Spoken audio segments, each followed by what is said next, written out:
kitab Al-Kabair yang ditulis oleh Al-Imam Adz-Dzahabi rahimahullahu ta'ala. Dan insyaallah pada kesempatan kali ini kita masuk pada Al-Kabiratus Tsalitsah Asyarah, dosa besar yang ke-13. Qala Adz-Dzahabi rahimahullah, al-imamul ghash li ra'iyatihi al-zalim al-jabbar. Ya, yaitu termasuk dosa besar adalah pemimpin yang buruk atau pemimpin yang tidak berbuat adil pada rakyatnya, atau pemimpin yang zalim dan al-jabbar, dan yang sangat kasar, ya, keras terhadap rakyatnya. Allahumma 'allimna bima yanfa'una wanfa'na bima 'allamtana wa zidna 'ilman nafi'a. Jamaah sekalian, bahwasanya di antara prinsip Ahlus Sunnah wal Jamaah yaitu mereka meyakini nasbul imam wajibun syar'i. Ya, nasbul imam wajibun syar'i. Ahlus Sunnah wal Jamaah meyakini bahwasanya didirikan atau dinobatkan seseorang menjadi pemimpin sebuah negara ini hukumnya wajib. Ahlus Sunnah wal Jamaah mewajibkan, ya, mewajibkan di dalam sebuah daerah ada kepemimpinan. Para ulama mengatakan 60 tahun bersama pemimpin yang zalim itu jauh lebih baik daripada 1 malam tanpa pemimpin. 60 tahun bersama pemimpin yang zalim itu lebih afdal, lebih baik daripada 1 malam tanpa pemimpin sama sekali. Nah, kenapa? Karena dengan adanya seorang pemimpin, walaupun dia seorang yang zalim sekalipun, tetapi dia masih memiliki rasa untuk menjaga daerahnya. Dan di situ adalah berkaitan dengan darah kaum muslimin, ya, berkaitan dengan darah atau berkaitan dengan harta kaum muslimin. Maka ditegakkannya seorang pemimpin ini wajib hukumnya secara syariat Islam.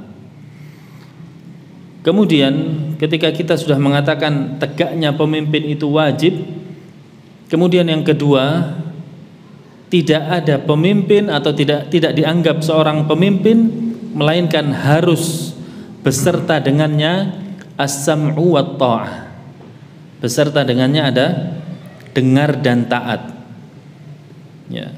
Percuma ketika seseorang menegakkan seorang menjadi pemimpin, tapi tujuannya untuk digulingkan, tujuannya untuk diberontak. Ini tidak ada efek kepemimpinan yang jelas, ya, dan pengaruh kepemimpinan tidak akan menimbulkan maslahat jamaah sekalian. Sehingga para ulama Ahlus Sunnah mengatakan la jama'ata illa bil imam wa la imama illa bis sam'i wat ta'ah. Tidak ada perkumpulan melainkan harus ada pemimpinnya, dan tidak ada pemimpin melainkan di situ harus ada dengar dan taat kepada pemimpinnya. Nah, dan di sini berkaitan dengan pemimpin yang zalim, ya, berkaitan dengan pemimpin yang zalim. Maka yang dibahas oleh Imam Adz-Dzahabi di sini adalah kaitannya dengan seorang pemimpin tersebut. Ya, kaitannya dengan seorang pemimpin tersebut. Adapun rakyat, maka tetap dia harus dengar dan taat kepada pemimpinnya selama pemimpinnya itu seorang muslim, walaupun dia zalim kepada rakyatnya. Nanti akan disebutkan hadis-hadisnya. Dan yang harus kita ketahui, siapa itu pemimpin? Kapankah seseorang itu disebut pemimpin? Siapa yang bisa jawab? Kapan seorang dikatakan pemimpin? Mana mulazamah ini? Allah. Ya? Wilayah. Terus? Ma'lum. Kurang 2. Wujud. Kurang 1. Memiliki bahasa. Ahsan. Ya, kriteria pemimpin, ya, ada 4. Kriteria pemimpin ada 4. Ketika seseorang memiliki hal ini, maka dia dinobatkan sebagai pemimpin. walaupun jalan menuju kepemimpinan ini dilakukan dengan jalan yang tidak syar'i. Yang pertama adalah wujud, ada orangnya. Bukan ketika ditanya mana pemimpin Anda, ya kadang ada kadang hilang, jin. Ini nggak benar, ya. Yang kedua maklum, diketahui bersama. Ketika kita pindah ke negara lain atau safar ke negara lain, tanya siapa pemimpin Indonesia, menjawab Pak Prabowo. Di negara Malaysia barangkali kita ke sana, siapa? Pak Prabowo. Di Saudi Pak Prabowo. Semua tahu. Ini namanya maklum. Kalau dikatanya siapa pemimpinnya, Abu Fulan, Abu Fulan, Abu. Siapa ini Abu Fulan, Abu Fulan? Nggak ngerti. Ini bukan kriteria seorang pemimpin, ya. Kemudian yang ketiga adalah memiliki wilayah yang sah. Memiliki wilayah yang sah. Bukan ditanya mana wilayah pemimpinmu sedang kami perjuangkan. Ini nggak benar juga, ya. Memiliki wilayah yang sah, kedaulatan yang sah yang diakui oleh negara yang lainnya. Kemudian yang berikutnya adalah memiliki pasukan. Ya, dia bisa menggunakan pasukan ini untuk menyerang dan menarik. Maka ketika seseorang memiliki 4 kriteria ini, maka sah dia disebut pemimpin. Ini kaitannya dengan pemimpin negara, ya, kaitannya dengan pemimpin negara. Adapun yang dibahas oleh Imam Az-Zahabi di sini adalah setiap pemimpin, dan pemimpin yang paling besar di dalam pembahasan ini adalah pemimpin negara. Tetapi masuk di pembahasan di dalamnya adalah wakil-wakil dari pemimpin dalam skala yang lebih kecil. Contohnya kalau teratas adalah pemimpin, ya, presiden, kemudian barangkali ada gubernur, kemudian ada yang di bawahnya, dan di bawahnya sampai pembahasan ini juga berlaku pada seorang suami, yaitu mereka yang memimpin keluarganya. Nah, dalil yang pertama dari ayat Al-Quran dikatakan oleh Az-Zahabi rahimahullah, qala Allah Ta'ala innamas sabilu ala alladhina yadhlimuna an-nas wa yabghuna fil ardi bighairil haqq ulaika lahum adzabun alim. Sesungguhnya orang-orang yang as-sabilu yang dimaksud di sini adalah yang berhak mendapatkan hukuman. Siapa mereka? Alal ladzina yadhlimuna an-nas, yaitu orang-orang yang menzalimi manusia. Wa yabghuna fil ardi bighairil haqq, dan menginginkan kerusakan di atas muka bumi ini, ya, menginginkan kezaliman terjadi kepada orang lain di muka bumi ini. Ulaika lahum adzabun alim, maka mereka akan mendapatkan azab yang pedih, kata Allah Subhanahu wa taala. Az-Zahabi mencantumkan ayat yang mulia ini ingin menjelaskan kepada kita, bukan kezaliman ini haram hukumnya bukan hanya pada pemimpin. Kezaliman ini haram hukumnya untuk siapa? Untuk seluruh manusia. Untuk seluruh manusia, ya. Bukan hanya kepada seorang pemimpin. Maka di sini disebutkan secara umum sebelum kita nanti masuk kepada apalagi seorang pemimpin ketika berbuat zalim, maka tanggung jawabnya di hadapan Allah Subhanahu wa taala lebih besar. Nah, kemudian Allah Subhanahu wa taala berfirman, kanu la yatanahawna 'an munkarin fa'aluhu. Mereka tidak mencegah dari perbuatan mungkar yang mereka lakukan. La bi'sa ma kanu yaf'alun. Ya.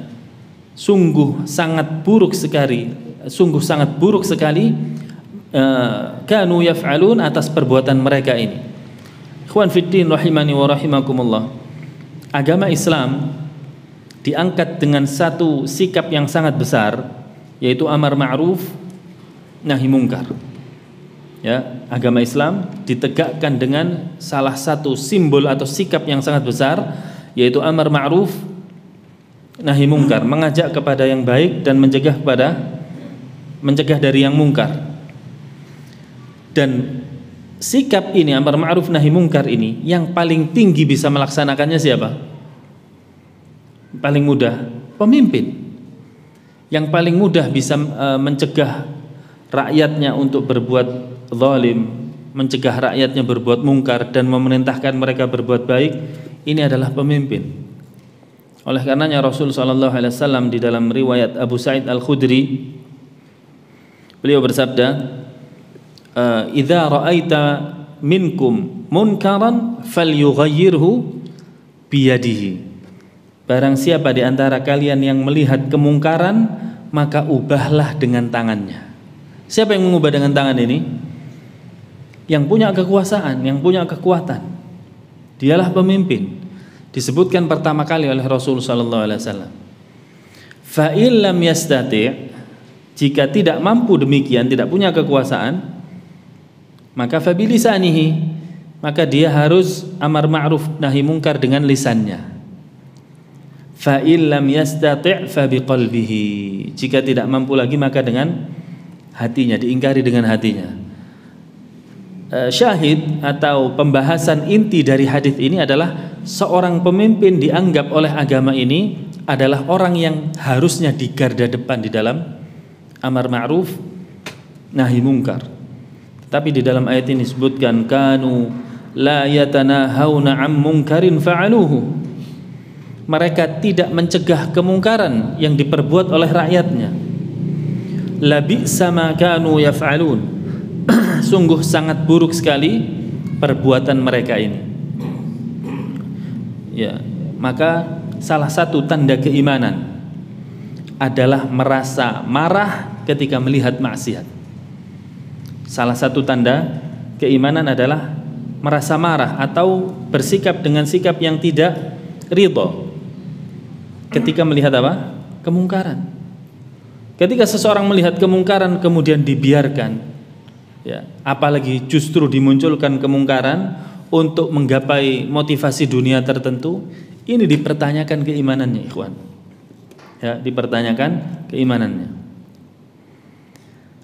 Dan hal ini menunjukkan apa? Di dalam dua ayat ini, perbuatan zalim dan membiarkan kemungkaran ini merupakan apa? Dosa besar. Merupakan dosa besar. Dan kedua-duanya, kezaliman yang paling zalim, kemungkaran yang paling mungkar adalah syirik. Maka seorang pemimpin, baik dia pemimpin negara atau wakilnya seperti gubernur dan yang lain sebagainya, siapapun yang menguasai urusan umat sampai pada skala terkecil yaitu seorang suami, termasuk di sana seorang istri. Ya, kalau seorang suami dia bertanggung jawab atas istri dan anaknya. Seorang istri kepada anak-anaknya. Jangan sampai melakukan perbuatan zalim, yaitu kesyirikan yang paling besar, atau membiarkan kemungkaran yang paling besar, yaitu syirik di daerah kekuasaannya. Di daerah kekuasaannya.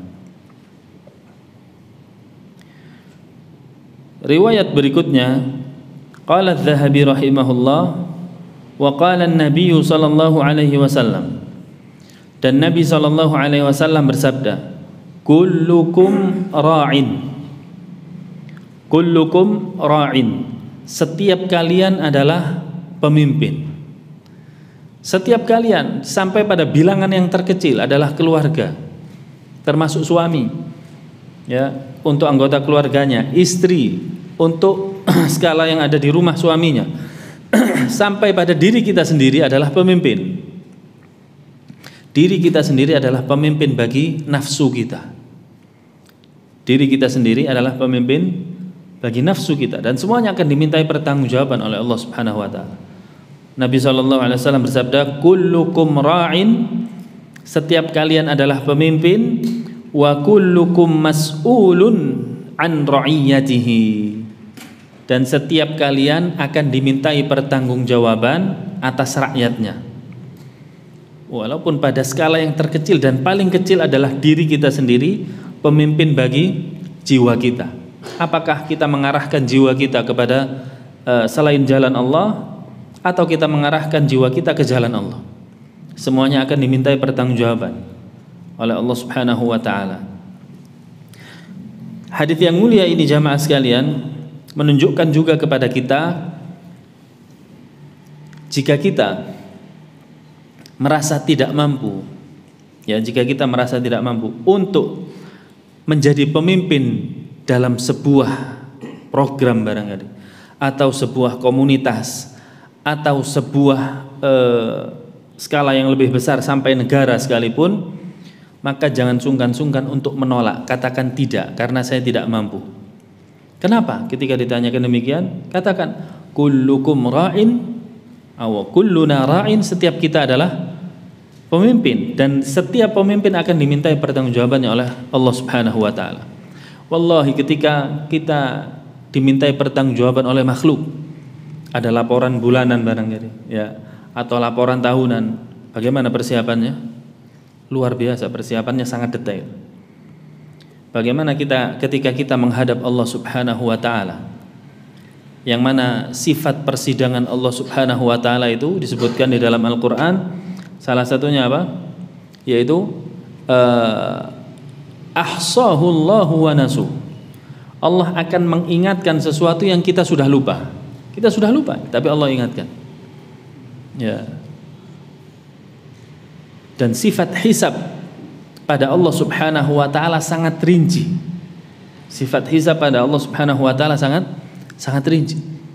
Maka takutlah kepada Allah Subhanahu wa taala. Jangan paksakan diri ketika kita ingin melangkah menjadi sang penanggung jawab, ya, pada sebuah program atau sebuah komunitas atau sebuah negara. Kalau kita nggak mampu, katakan tidak mampu. Sesungguhnya pujian manusia atau jabatan yang ada di dunia ini tidak bisa kita jadikan pembelaan di hadapan Allah Subhanahu wa taala. Tidak bisa kita jadikan pembelaan di hadapan Allah Subhanahu wa taala. Riwayat berikutnya, wa qala alaihi salatu wassalam, Nabi SAW bersabda, man ghasyana falaysa minna. Man ghasyana ay man adamus sa'i fil islahi ma'al qudrah. Barang siapa yang tidak mau mengupayakan kebaikan padahal dia mampu, siapa yang bisa demikian? Kata Rasulullah SAW, barang siapa ghasyana, tafsirnya adalah adamus sa'i fil islah, tidak berupaya berbuat baik, tidak berupaya memperbaiki keadaan, tapi di sisi lain sebenarnya dia mampu, tapi dia memilih diam. Man ghasyana falaysa minna.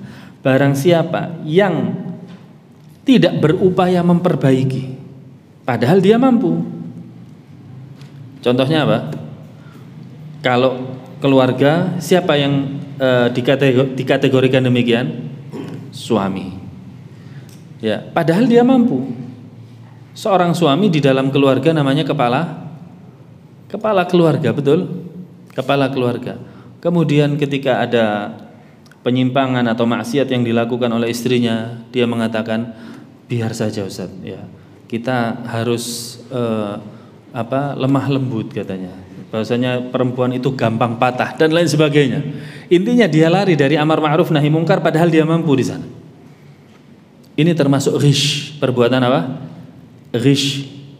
Termasuk di dalam judul bab al-imamul ghash. Seorang pemimpin yang mampu untuk melakukan perbaikan tapi tidak dia lakukan. Ya. Atau naik lagi skupnya. Bukan kepala keluarga, apa? Kepala RT. Termasuk masjid ketua takmirnya. Kalau yayasan, pembina yayasannya. Semuanya. Ya, dia harus mengetahui posisinya, sedang di mana dia. Kalau dia seorang pemimpin, maka gunakan jabatannya untuk islah. Maksudnya islah apa? Untuk memperbaiki keadaan. Untuk memperbaiki keadaan. Jangan dibiarkan. Jika Anda tidak mampu di tempat tersebut, maka jangan sungkan katakan saya mundur. Saya mundur, ini jauh lebih aman. Karena sesungguhnya persidangan di hadapan Allah Subhanahu wa taala ya, itu jauh lebih besar beribu-ribu kali lipat daripada hanya sekedar celaan manusia atau daripada hanya sekedar siksaan manusia bahkan. Nah, ya. Ini ingat, pertanggungjawaban di hadapan Allah Subhanahu wa taala azim, besar. Ini amanah. Kepemimpinan adalah amanah. Nah, kata Rasulullah SAW, man ghasyana falaysa minna. Barang siapa yang mampu memperbaiki keadaan tetapi dia memilih diam, bukan termasuk golongan kami. Ya, yang dimaksud bukan termasuk golongan kami adalah bukan termasuk dari ajaran pada sunnah kami. Dan hal ini bukan termasuk golongan kami, yang dimaksud bukan dia kafir keluar dari Islam, tidak. Yang dimaksud adalah tidak berada di atas sunnah dan dia sedang berada di atas maksiat. Wa qala adz-zulmu dzulumatun yaumal qiyamah. Dan dia mengatakan adz-zulmu, Rasulullah SAW mengatakan adz-zulmu kezaliman. Ma makna zalim? Ma makna zalim? Mulazamah.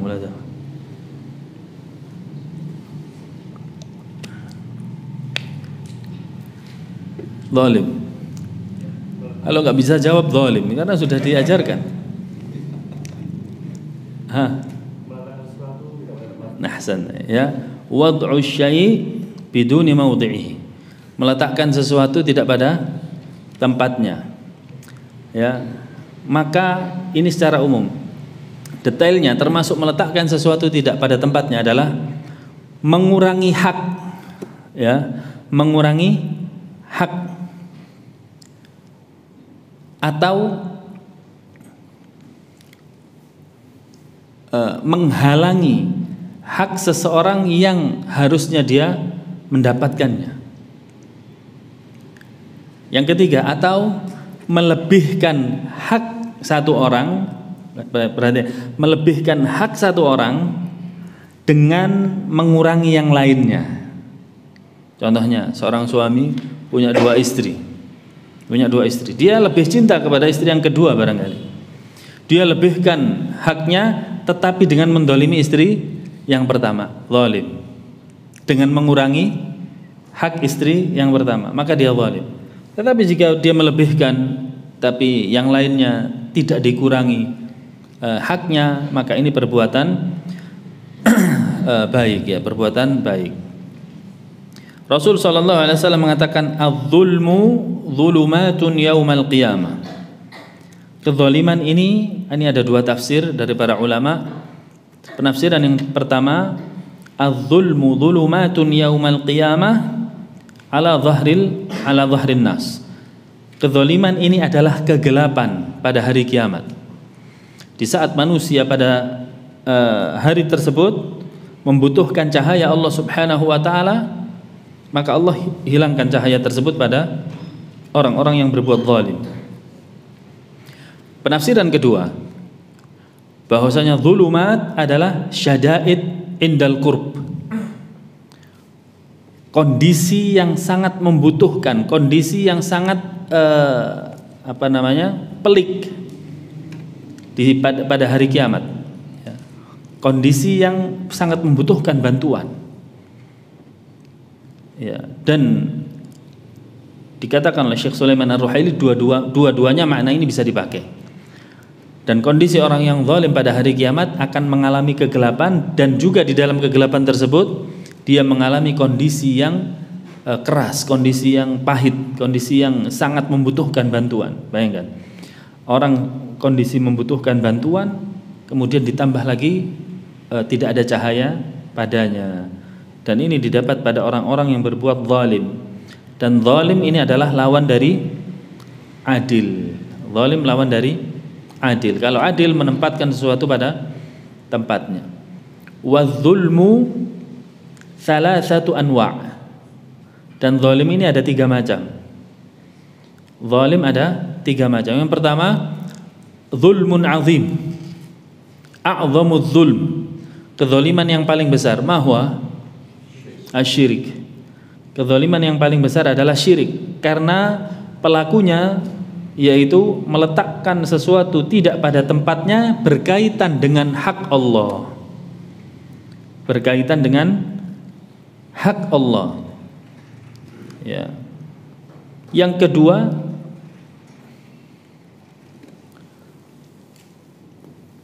az-zulmu 'alal ghair. Ya. Kezaliman kepada orang lain seperti tadi, baik mengurangi hak atau menahan hak orang lain atau melebihkan dengan menzalimi yang lainnya. Menzalimi hak orang lain yang kedua. Yang ketiga, zulmun li nafsi. Menzalimi dirinya sendiri. Maksudnya menzalimi dirinya sendiri adalah dengan berbuat maksiat. Ya, dengan berbuat maksiat. Wa qala adh-Dhahabi rahimahullah wa qala ayyuma ra'in ghashya ra'iyatahu fahuwa finnar.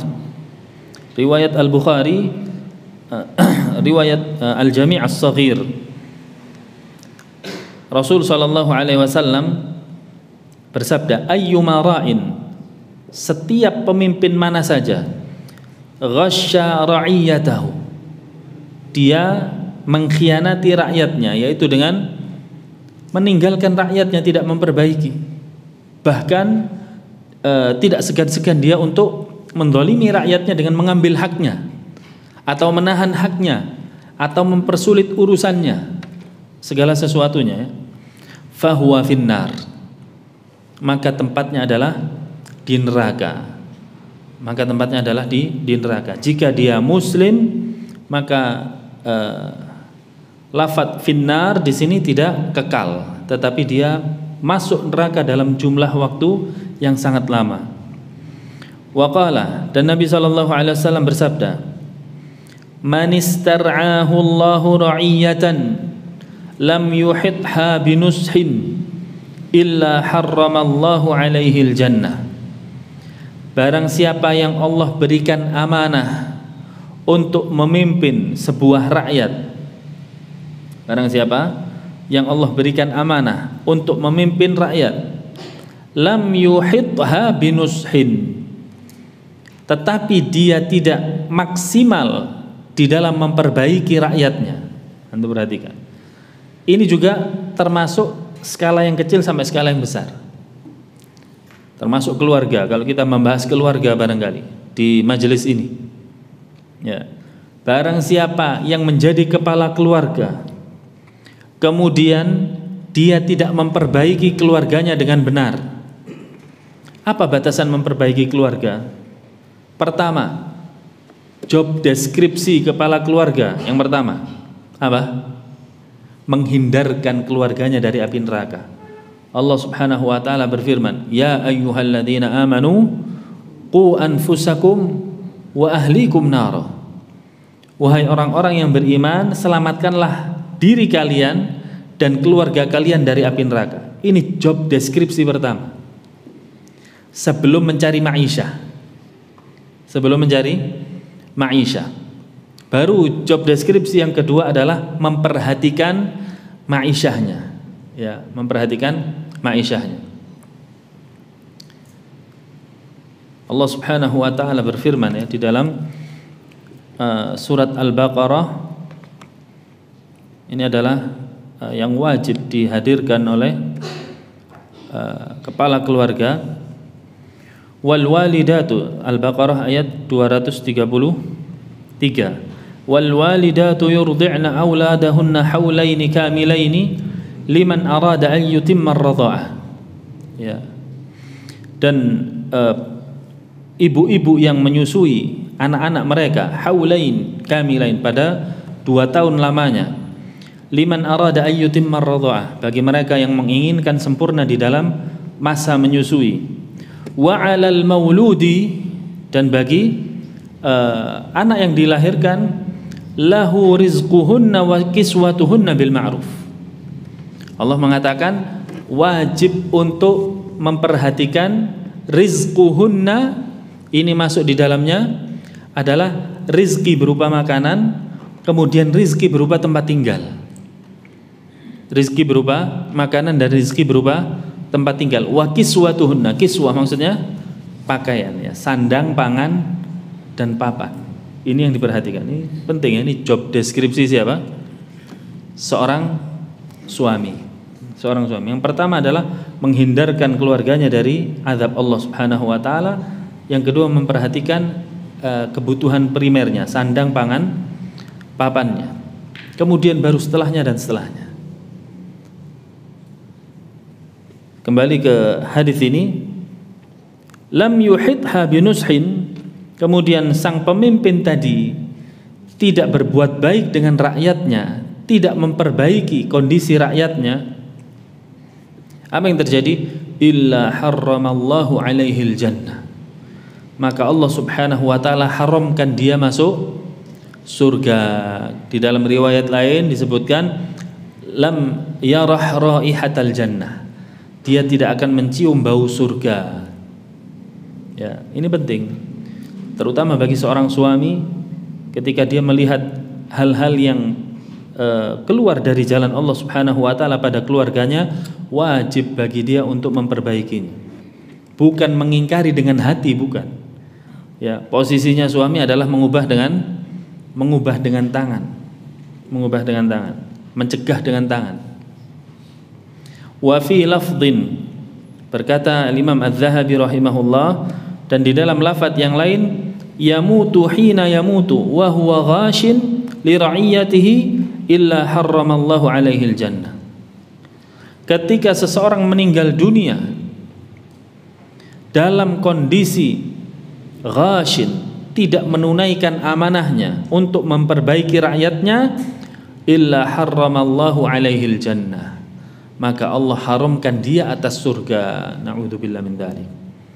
Wallahi ya ikhwan, sekali lagi tugas kita yang pertama adalah memperhatikan kebaikan akhirat keluarga kita. Ya, baru kemudian kita memperbaiki kebutuhan atau kebaikan dunia keluarga kita. Ya, sebagian kepala keluarga sibuk mereka mencari uang sana sini, memang tujuannya baik untuk mensejahterakan keluarga secara duniawi. Secara duniawi, anaknya sholatnya bolong-bolong, dia tutup sebelah mata. Istrinya keluar pakai parfum, ya sudahlah, ya, daripada ribut katanya. Kemudian istrinya ikhtilat, bekerja di luar dengan ikhtilat dengan lelaki lain, dia biarkan. Wallahi tidak ada satu rupiah pun yang bermanfaat untuk pembelaan kita di hadapan Allah Subhanahu wa taala ketika Allah mengatakan, wahai hambaku, mana rakyatmu, minimal keluarga yang kamu pimpin. Tidak bisa kita katakan, ya Allah saya dulu sibuk bekerja, sudah saya cukupi semuanya ya Allah. Yauma la yanfa'u malun wala banun, kata Allah. Pada hari itu tidak berlaku lagi harta dan anak-anak. Nah, makanya Allah Subhanahu wa taala mengatakan, ya ayyuhalladzina amanu la tulhikum amwalukum wala auladukum an dzikrillah. Wahai orang-orang yang beriman, janganlah melalaikan kalian harta kalian dan anak-anak kalian. Ya. Di ayat yang lainnya Allah mengatakan, innama amwalukum wa auladukum fitnah. Sesungguhnya harta kalian dan anak-anak kalian itu adalah ujian bagi kalian. Ya. Riwayat berikutnya wa fi lafdhin, di dalam lafaz yang lainnya, lam yajid raihatal jannah. Ini yang maksud lafaz yang lainnya adalah dari kaitannya dengan yang di atas. Barang siapa yang tidak menunaikan amanah atas rakyatnya yang merupakan amanah dari Allah Subhanahu wa taala, tidak akan mencium bau surga. Wa qala, dan Rasul sallallahu alaihi wasallam bersabda, ma min amirin asyarah illa yu'ta bihi maghlulah yadahu ila unuqih, ya, atlaqahu adluhu wa awbaqahu jawruhu. Tidaklah satu orang pemimpin yang memimpin 10 orang Yang dimaksud 10 di sini bukan pembatasan. Yang dimaksud 10 di sini adalah kiasan untuk jumlah paling sedikit. Atau kita bahasakan, tidaklah seorang yang memimpin jumlah yang paling sedikit sekalipun. Jadi 10 di sini bisa lebih kecil, bisa lebih besar. Ma min amiri asyara. Ya, tidaklah seseorang yang memimpin 10 orang illa yu'ta bihi maghlulah, melainkan akan terbelenggu tangannya di hadapan Allah Subhanahu wa taala, ila unuqihi, di belakang lehernya dibelenggu posisinya. Atlaqahu adluhu, yang akan membebaskannya adalah keadilannya, wa aubaqahu jauruhu, dan akan menghancurkannya, ya, sudah dibelenggu kemudian dimasukkan di api neraka, ini adalah apa? Kezalimannya. Ya, kalau dia ingin terlepas dari belenggunya, maka dinilai mana adakah dia berbuat adil dulu di dunia. Makanya perhatikan ini jamaah sekalian, ittaqullaha haqqat taqwa. Bertakwalah kepada Allah Subhanahu wa taala dari memimpin sesuatu, apapun itu. Saya tadi sebutkan baik keluarga, RT, RW, yayasan, takmir, apalagi pemimpin grup WA, ya masuk. Loh iya benar. Ada sesuatu dalam grupnya, dia diam aja, dibelenggu di hadapan Allah Subhanahu wa taala. Setiap jabatan yang konsekuensinya dia memiliki kekuasaan untuk memimpin seseorang atau memimpin beberapa orang, maka kata Rasul sallallahu alaihi wasallam, illa yadahu maghlulatun ila unuqihi. Di hadapan Allah dibelenggu dulu. Dia dibelenggu dulu lehernya. Apa tangannya di belakang lehernya. Atlaqahu adluhu. Yang bisa membebaskan belenggu ini apa? Keadilannya. Dulu berbuat adil enggak dengan sesuatu yang dia pimpin? Dan yang akan membinasakannya adalah kezalimannya. Nah, waqala, dan Rasul sallallahu alaihi wasallam bersabda, Allahumma man waliya min amri hadhil ummati syai'an farafaqa bihim farfaq bih. Ya Allah, barang siapa yang memimpin perkara umat ini, ya, dengan sesuatu kemudian dia lemah lembut kepada mereka, ya, farfaq bihim, maka lemah lembutkanlah atau berlemah lembutlah ya Allah engkau kepadanya. Ini doa Nabi sallallahu alaihi wasallam. Wa man syaqqa alaihi fashquq alaihi. Barang siapa yang menyulit-nyulitkan perkara umat ini, maka sulitkanlah juga urusannya ya Allah. Ini juga sebuah ancaman kepada seorang pemimpin. Dia harus bisa lemah lembut kepada rakyatnya, termasuk suami, lemah lembut kepada anak dan istrinya. Dan lemah lembut ini salah satu dari sifat seorang muslim. Kata Nabi SAW, la yakunu rifqu fi syai'in illa zana wa la yanzi'u min syai'in illa syana. Kelemah lembutan itu jika ada di sebuah tempat, atau lemah lembutan itu apabila ada pada seseorang, pasti dia akan menghiasinya. Tetapi ketika tercabut dari seseorang, maka seseorang tersebut nampak seperti bengis, ya, tidak ada keindahan sama sekali. Maka di samping berbuat adil seorang pemimpin itu penting untuk lemah lembut.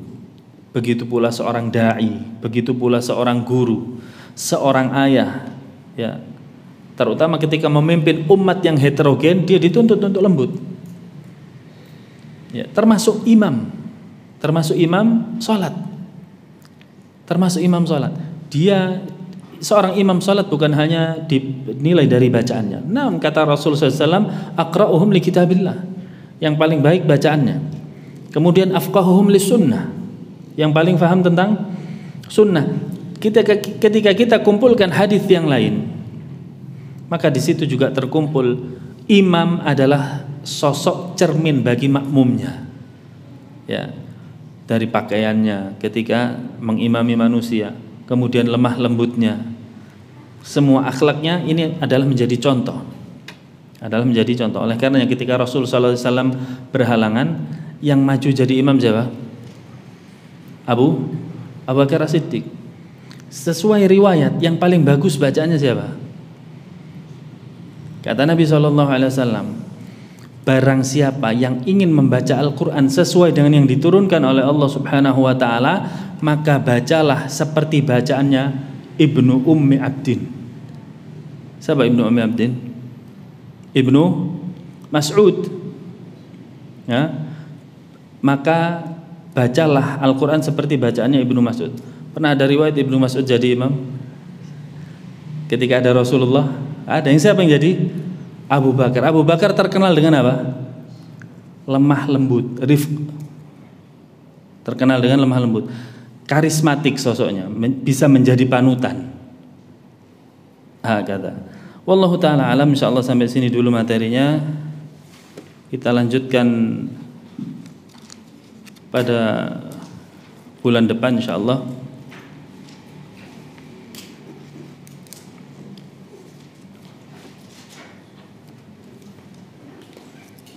Cukup. Wassallallahu wasallam wa baraka ala nabiyyina Muhammadin wa ala alihi wa ashabihi ajma'in. Walhamdulillahi rabbil alamin. Tsumma assalamu alaikum warahmatullahi wabarakatuh.